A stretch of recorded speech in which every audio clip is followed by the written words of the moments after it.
Living green or sustainably is about more than saving on your electric bill and doing your part to protect natural resources.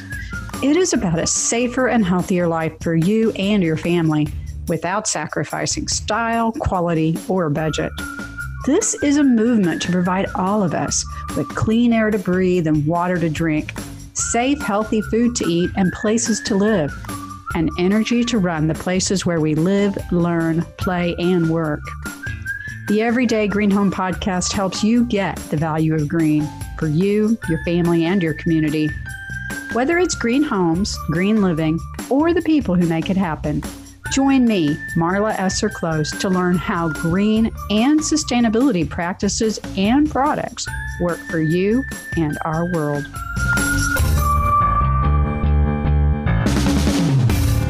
It is Marla, the Green Home Coach. How are you? I'm not green today. I decided it was time to be bright and cheery and springy and be red. So, hey, thanks for joining me here today, either in the Facebook group, Love Your Everyday Green Home, if you're joining us there, or also on the podcast, Everyday Green Home.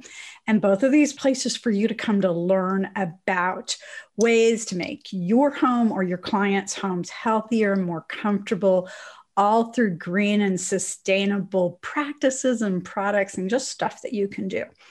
And my real goal here is to help you find stuff that's easy to do, simple swaps, and doesn't take a huge amount of research, because I hopefully am getting that done for you as much as I can. And then using what I've learned and what I've researched and what people I follow have researched to use in your own home and your own living experience. So I hope you find some great value in this, and let me know what you think. I really want to hear your comments on this. So, topic today, or Teach Talk. I'm really enjoying these Teach Talks, by the way. They're a lot of fun. But Teach Talk today is on landscaping. And oh my gosh, the sun is out today and it's warm.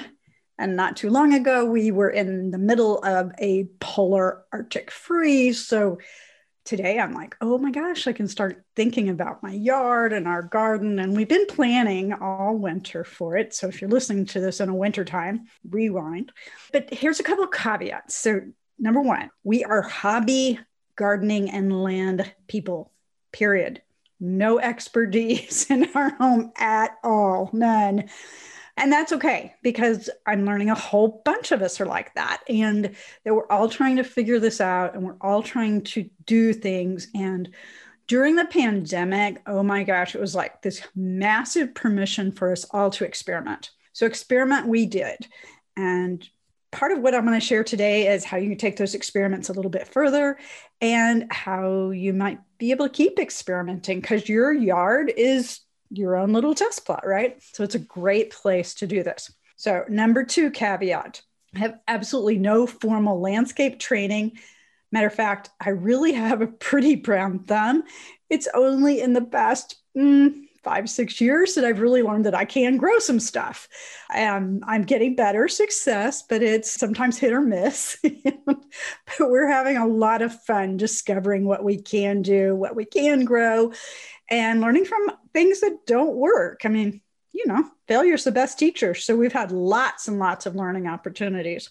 But working in the green home space, as I do in green living space, one of the things that I have really come to recognize is that oftentimes a certain set of actions can give you all kinds of benefits, even unintended benefits. And landscaping is one of those.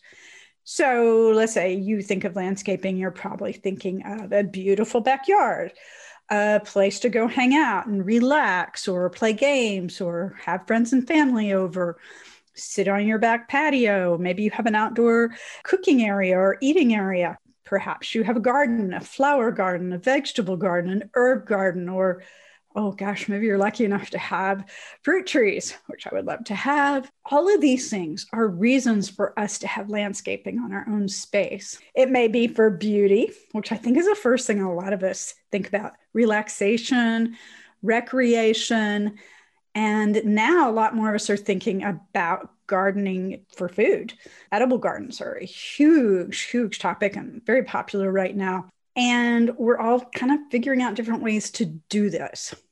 But as I let the cat out of the bag, comfort is one we haven't always thought about. And this one at first, when I first learned about this, I kind of did a head scratcher. And then I started diving in and I'm like, oh, this makes a lot of sense. So what do I mean by landscaping for comfort? Well, you can use plants in strategic areas around your house to form insulation spaces, dead spaces, to provide windbreaks, and to strategically shield your home and your yard from the elements.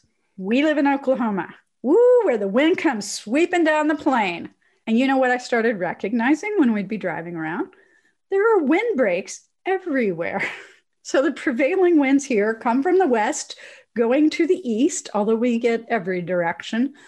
And there will be windbreaks. I mean, we're flat open spaces and very common to see windbreaks when you're out driving around in the country. Well, you can use the same principle around your home.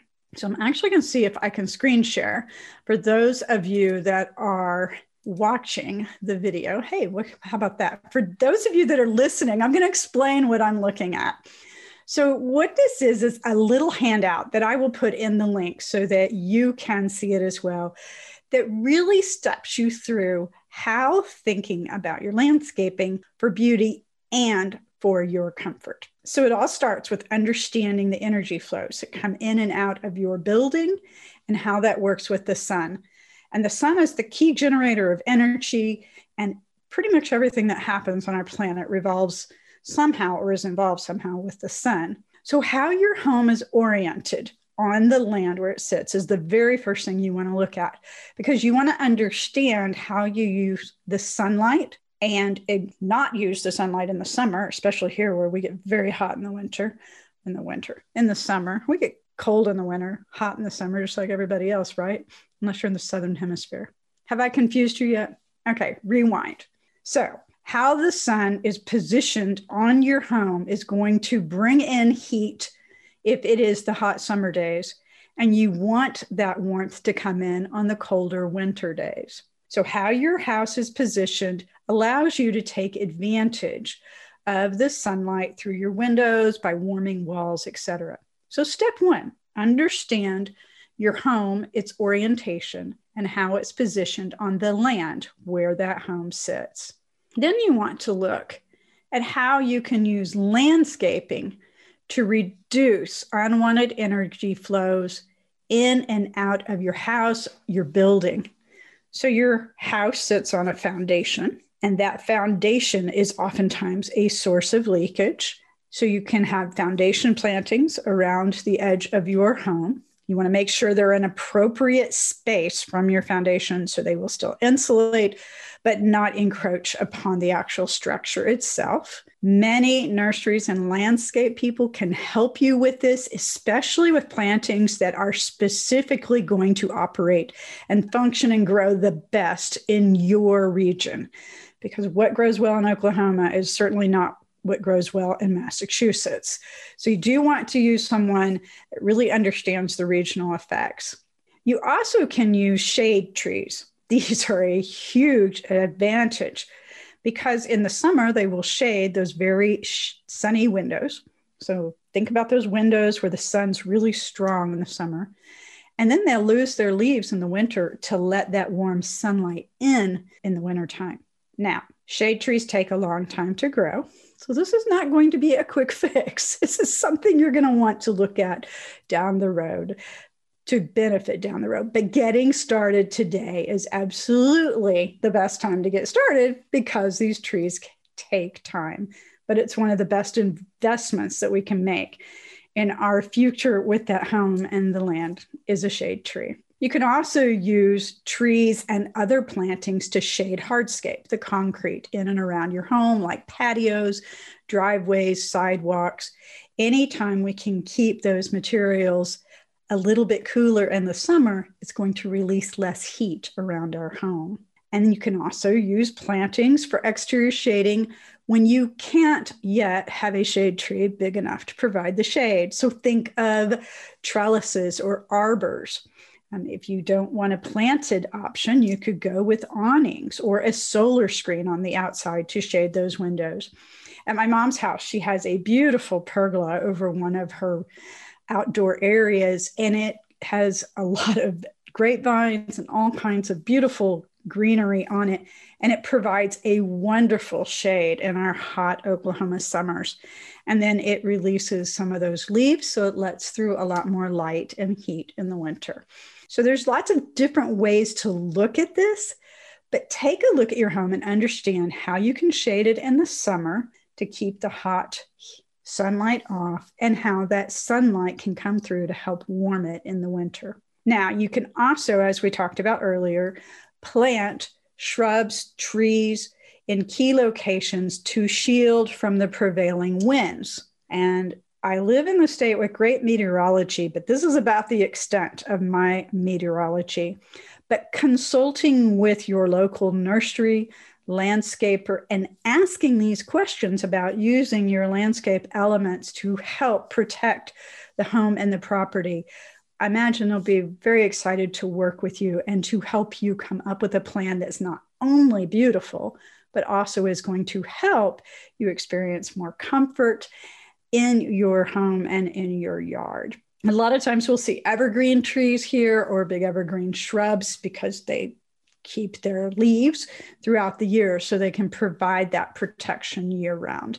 So this diagram you're looking at is one from one of the extension programs in Missouri where I used to live. And it's just showing how the plantings could be used in this particular example. So it's showing 2 rows of evergreen trees on the north and the west corners. So it's the northwesterly winds are what we're protecting from. It also has a row of deciduous shrubs on the outside. I'm going to guess just for some additional protection and shading, although I'm not the expert there.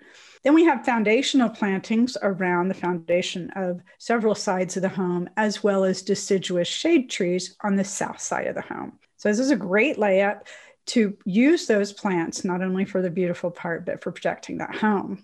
So if we move through a little bit more, and this is going to get real boring to look at, but a lot of resources are available for you. So one of the first things to really consider doing is contacting your local extension. Most universities have some kind of an extension program, and they are a great resource for looking at what kinds of plants you can use, where to plant them. They may have additional research and guides. They may offer classes. So there's a lot of really great resources out there. There's also some articles that are in this handout, and I will post this handout so y'all have access to all the resources. So that's a great local resource for you to reach out to and figure out what can be best in your particular environment, because that's what really is going to matter, is your home and your environment. So as you're thinking through the plants, you also have an opportunity to think about how the water on your property is running off, how you're using it. And we're buying rain barrels this year. We've been talking about it for a couple of years, and through various things that have been going on in our life, we hadn't actually pulled the trigger yet. So our water service here in Oklahoma City actually makes rain barrels available to us through a program that actually operates throughout much of the United States. I will find the link and post it as well. So we'll actually buy them at a reduced cost through this program. We can pick them up on a specified pickup day. And they are doing this at multiple municipalities and cities across the United States. And what I really love about these rain barrels is they are made from food barrels. So they're upcycled food barrels that have been converted to be rain barrels. So they're 55-gallon barrels. So we're really excited to get those in the yard, and we're going to be using those to water our new vegetable gardens that we're putting in. We're putting in, oh my gosh, I think 15 bales of straw that we've already been conditioning through the winter. That will be our primary vegetable garden, and then we'll be doing some container gardening as well. But rainwater is softer, it's better for our plants. It gives us a resource that we don't have to use drinking water that's been treated, and we'll have to supplement with our city water. We're hoping that we can capture enough water to at least be a good dent in the water that we need.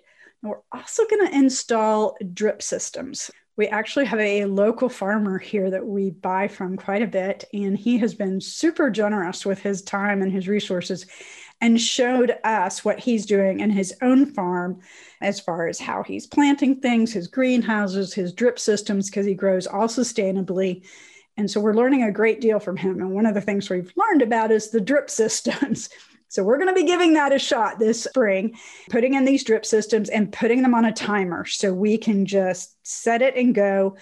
We should need to weed much less with the straw bale approach.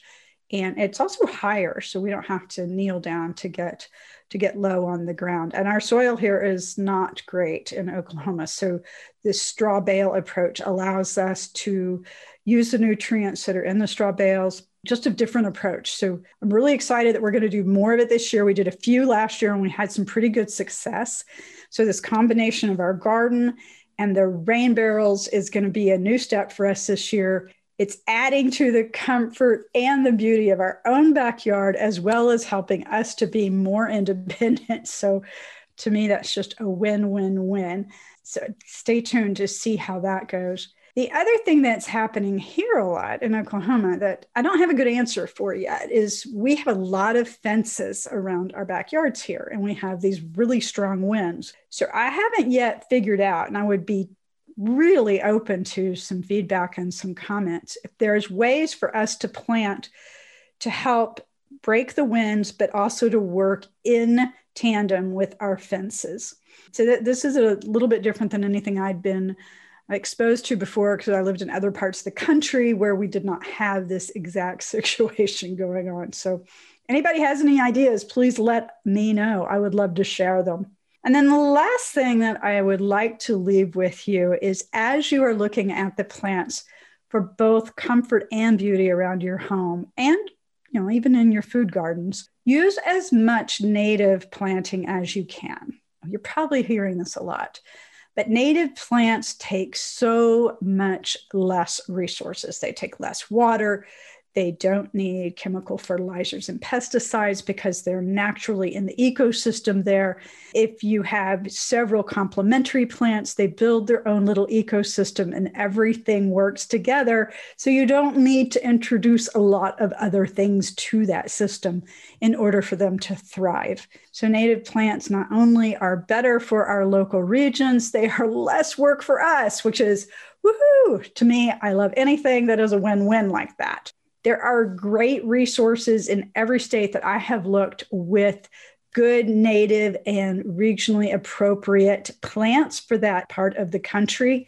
There's also a national database that I found in Missouri from the Missouri Botanical Garden that has a really great database that's, I think, worldwide, actually, not just the United States. Again, your local university extension program is likely a very good option for more information here.